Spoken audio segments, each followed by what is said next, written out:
What is a letter of continued interest, and should you write one? So if you recently applied to a graduate school program, you may have been placed on their waitlist. Some schools will give you an opportunity to write a letter of continued interest.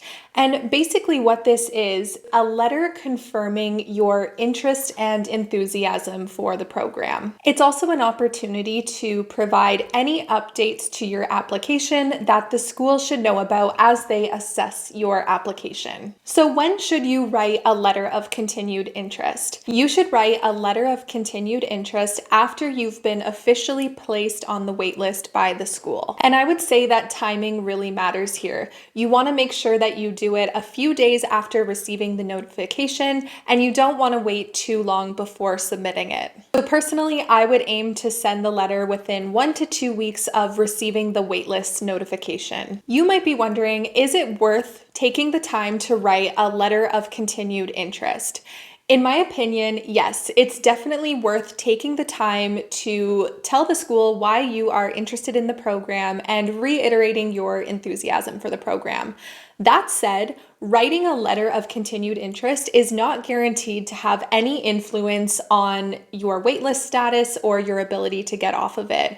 It's really hard to say how schools go about that process of managing the waitlist and moving people through. So especially for schools that don't have a dedicated process for submitting a letter of continued interest, submitting one might do absolutely nothing. But my perspective is that not submitting one is also not going to do anything. So I think if you're really passionate about that program and you really want to get accepted, I think it's definitely worth to take the little bit of time to submit a letter of continued interest to the school. So in short, while writing a letter of continued interest might not influence your position on the waitlist, not writing one also isn't effective. So if you really care about getting accepted to the program, it's worth taking a few minutes to submit one. So if you're going to write a letter of continued interest, I would suggest including the following elements. Start with gratitude. Open by thanking the admissions committee for reviewing your application and clearly stating that you are still interested in the program. So for example, thank you for reviewing my application and placing me on the waitlist for your MSW program. I remain deeply interested in attending school name, and I'm writing to reaffirm that this is my top choice. If anything has changed in your application since you submitted it, you are also going to want to discuss that in the letter as well. So this could include a new job, volunteer experience, course completion, publications, things like that. So for example, since submitting my application, I began volunteering at a youth harm reduction organization where I facilitate weekly group sessions. This experience has strengthened my interest in trauma-informed care and expanded my understanding of community-based interventions. Then you want to reaffirm your fit for the program. Briefly explain why this school is still your first choice and how you would contribute to the program and the field of social work. So for example, the program's emphasis on anti-oppressive practice and community engagement aligns closely with my goals of becoming a social worker who advocates for systemic change. I am especially drawn to insert unique element of the program, which fits perfectly with my long-term interests in your area of interest.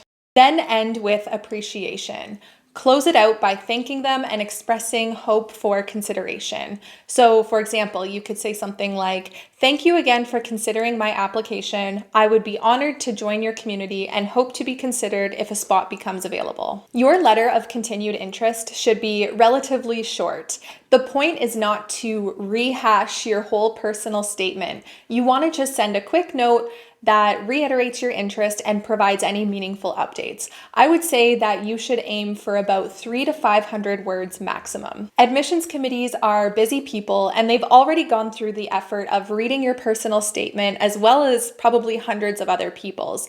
So if you are writing too much, it's likely that the reader won't absorb your message. So I think quality over quantity and keeping it short and sweet is key here. I'm going to link a template for the letter of continued continued interest in the notes below. So be sure to grab your copy if you are considering writing a letter of continued interest to your program of choice. It's hard to say whether a letter of continued interest is effective in moving your position on the wait list, but like I said, I think it's definitely worth taking the time to do so anyways, because even if it doesn't move you off the wait list, it gives you a sense of closure, knowing that you've done everything in your power to advocate for yourself in your application. If you received a rejection to a graduate school program, then unfortunately a letter of continued interest won't make a difference in the current application cycle. Once a program has officially rejected your application, the decision is final for that year. So I know how tempting it can be to want to advocate for yourself one more time, especially if you feel like you just missed the mark. But at that point, the application cycle is closed. That said, if you are planning to reapply next year, which many successful graduate students do, there are some other proactive things that you can do. I would suggest maybe requesting feedback if the school is open to that, to learn how to strengthen your application for the next cycle. I would also do some self-reflection on your current application. Are there any parts that you think could be improved, and what are some tangible things that you can do over the next year to improve your application? So in summary, a letter of continued interest is a strategic and often underutilized way to advocate yourself after being waitlisted from a graduate school program. While it's not a guaranteed ticket off the wait list, it can definitely make a difference, especially when it includes meaningful updates, confirms your commitment to the program, and highlights your continued alignment with the school's values. If you're still holding out hope for your top choice school, sending a letter of continued interest is a simple but powerful way to remind the admissions committee who you are, what you've accomplished, and why you'd be a valuable asset to the cohort. I hope this helps. If you haven't already, you can grab the letter of continued interest template in the description below. And if you have any questions, let us know in the comments.